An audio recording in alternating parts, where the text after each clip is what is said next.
So the BAYOU study is a randomized phase II trial that was designed with the knowledge that advanced urothelial cancer harbors mutations in DNA damage and repair genes in about 20 to 25% of patients.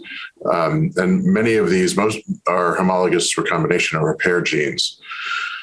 And previous data had suggested that the response to immunotherapy might be better in those patients.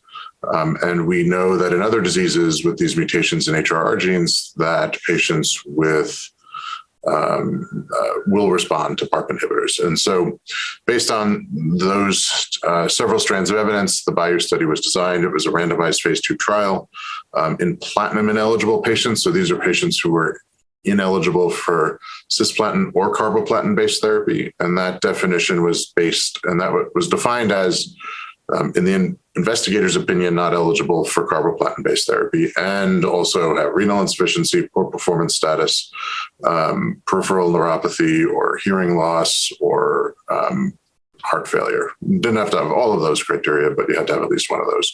And so patients were then randomized to either durvalumab alone, or actually durvalumab placebo and durvalumab and olaparib.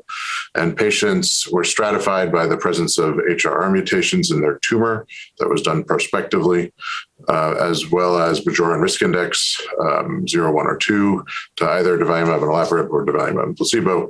Then the primary endpoint was progression-free survival in the ITT population, which is all patients who were enrolled and got treated. There was a pre-specified progression-free survival analysis in patients with HRR mutations.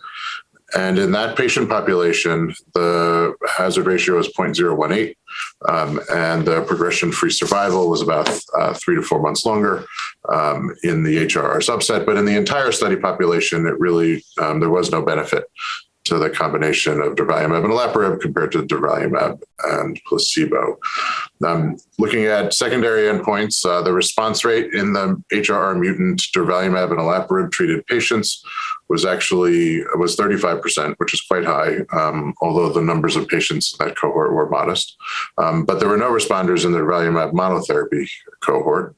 And when we looked at the entire population, the response rate was a little higher in the durvalumab and olaparib group, but that was probably driven by the the patients with mutations who were included in the ITT analysis. And so, and then looking at overall survival, there's been some suggestion in the data that patients with these mutations are a poor prognosis group.